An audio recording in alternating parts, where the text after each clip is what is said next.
हाग्रा बिफाना गोख्रों सिग्रोमनायनि गेजेरजों फोरमान बिलाइ गैयालासे अन्थाइ रोगानाय गंसे डाम्पार गारिखौ हमनो हादों। धीरेन्द्रनाथ बसुमतारिया कसुगाव फरेस्ट डिभिजननि DFO बिबान नाजावनायनिफ्रायनो गसाइगाव ओनसोलाव आयेन बेरेखायै अन्थाइ जावनाय आरो फोरमान बिलाइ गैयालासे अन्थाइ लांनाय डाम्पार गारिफोरा खारनायनि बेरेखा कसुगाव हाग्रा बिफाननि सिग्रोमनाया गोख्रोङैनो सोलिगासिनो दं। बेबायदिनो थांनाय शुक्रबार एबा मैयाबो कसुगाव हाग्रा बिफाननि सिग्रोमनायनि गेजेरजों फोरमान बिलाइ गैयालासे अन्थाइ लांनाय AS 19C 7185 नम्बरनि गंसे डाम्पारखौ हमनो हायो आरो बेखौ सरकारि नेमखान्थि बायदि जरिमाना फोनांनाय जायो। मख'नो गोनांदि थांनाय माखासे सान सिगां माखासे खौरां बिजोंनि गेजेरजों कसुगाव हाग्रा बिफाननि सिङाव गोबां आयेन बेरेखायै अन्थाइनि फालांगिया सोलिगासिनो दं होननानै बुंनाय बाथ्राफोरा गासिबो नंखाय। फोरमान बिलाइ गैयालासे गंसेबो गारिफोरखौ कसुगाव हाग्रा बिफाना ओरैनो खारहोआ आरो बेनि सायाव सानफ्रोमबो हाग्रा बिफाननि सोद्रोमाफोरा गोख्रों नोजोर लाखियो होननानै दिनै कसुगाव फरेस्ट डिभिजननि DFO धीरेन्द्रनाथ बसुमतारि बिथाङा बेबायदि फोरमायो।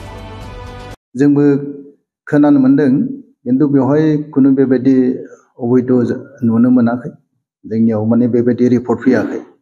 गतिके बेवहाय जोंहा प्रटेक्शन पार्टी दैलि रुटिन हिसाबै जोंहा मोनसे प्रटेक्शन पार्टी दङ। बियो माने पुरा माने पेट्रलिं खालामबाय थायो। गतिके बेवहाय माने खुनु माबा इलिगेल एक्टिभिटिसा जाहाथे जानो हाया बेनि थाखायनो जोङो रेन्डम डिउटि खालामबाय थागासिनो दङ। हमनो मोननाय जादों नै साननैसो सिगां।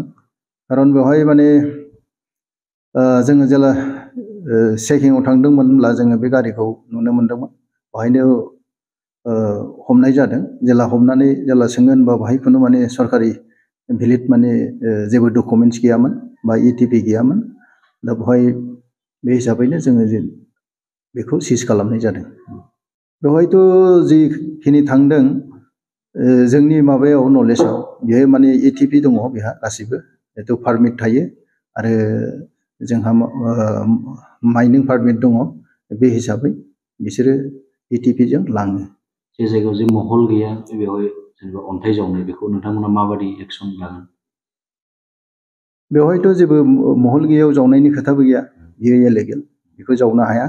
गतिके सोरबा जावदोंब्ला जोंनो इनफरमेसन हो। बे हिसाबै जोङो बेखौ बन्द खालामनो सेस्था खालामो।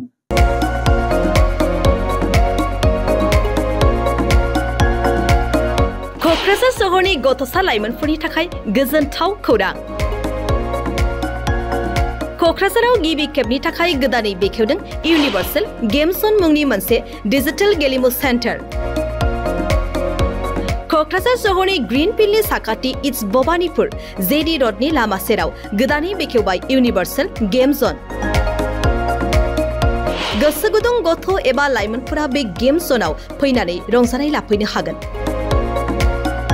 गोदानै बेखेवनाय बे इउनिभार्सेल गेम जनाव गुबुन गुबुन रोखोमनि गेमफोर जेरै horse riding, claw' machine, virtual reality, हेमार, एयार हकी, पाइरेट्स, फ्रग, माग, shooter, bike racing, car racing, basketball, पान्सिं बायदि बायदि गेलेमुनि रंजानाय लाफैनो हागोन। बेनिखायनो गाव गावनि गथ'फोरखौ गोदानै बेखेवनाय बे इउनिभार्सेल गेम जनाव दान्दिसे सम लाबोनानै गुबुन गुबुन रोखोमनि गेलेनायनि खाबुखौ बाङायल' फिस होनानै रंजानाय लाहोनो हागोन।